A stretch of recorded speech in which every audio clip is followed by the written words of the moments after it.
บุญพระเวทที่วัดพุทธภาวนาวันนี้เป็นมือแห่พระเวทเขาเมืองที่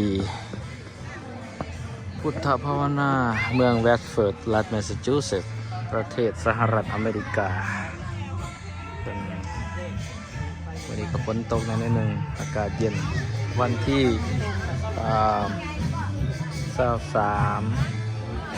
เดือน 6เด้อวันนี้เนาะที่23เดือน6นี่ก็มีองค์ทานน้ำใจบริการเครื่องดื่มสบายดีองค์ทานน้ำใจบริการเครื่องดื่ม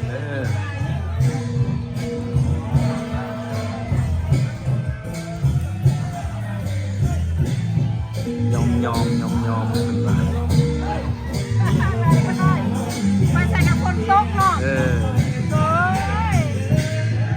ไม่ได้ขายเท่านี้ไม่ได้ขายได้ขายดีขายน้ำอ้อยเนาะน้ำอ้อยไม่ได้ขายเลยดีวันนี้มือเส้นพระเวทมือมวนไม่ยังหลายจะมวนจะไม่ซื้อแล้วมีส่วนบริการมงคลมาได้โอเคนี่บ่มีเราไม่เบียร์เราจะมวนกันจะซื้อ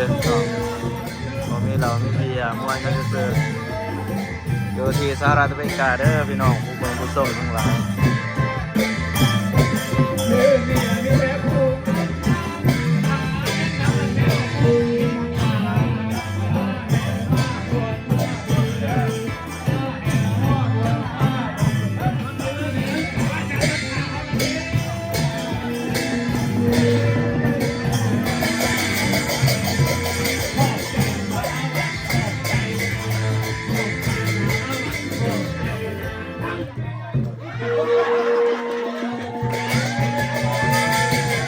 บ้านนี้ก็จะไปเบิ่ง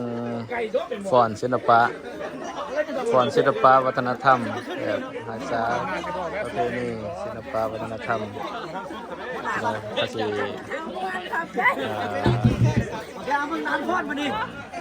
ร้านน้อยศิลปะวัฒนธรรมลาวที่สืบทอดจากรุ่นพ่อแม่ปู่ย่าตายายก็จะไปฟอนศิลปะให้เบิ่งเด้อมาฟอนศิลปะ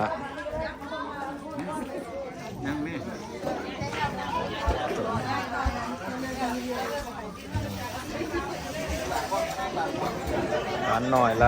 มาฟอนศิลปะ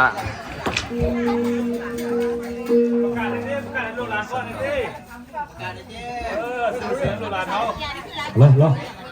ทุกบาทมานี่คือหลายแล้วตาน้อยนี่สบายดีศิลปะสุดยอดสื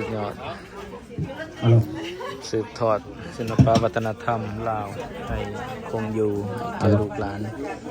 วัฒนธรรมต่อไปเป็นการรับการแสดงชมของหลานน้อยฟ้อนต้อนรับพญาบรมศรีชนชัยต้อนรับพระเวสสันดรนางมัตตีอยู่6 กษัตริย์เข้าเมืองต่อไปจะมีความงดงามหรือว่าอ่อนช้อยประการใดขอตบมือสู้ต้อนรับหรือว่าให้กำลังใจหลานน้อยแน่กันเลยมานะจ๊ะก็ว่างามเมืองลาวไปเลยว่าสวัสดีเมืองลาวก็สวัสดีเมืองลาวไว้เอาปัสสาวะแตก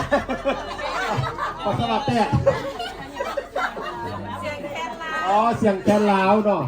มาในจังหวะเสียงแคนลาวแต่ว่าอาณาโมนาควบคุมเสียงใจฟ้อนเลยบอกเลยว่านางขอล้อทานนางล้ำไปห้องน้ำมาก่อน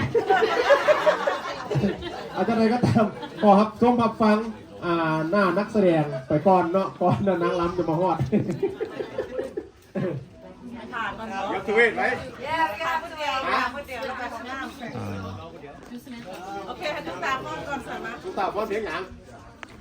มี2 รายการไว้จำปาลาวมี2 รายการเนาะ มื้อนี้สรุปแล้วมีเสียงแคนลาวกับจำปาเมืองลาวเนาะเอาสลับ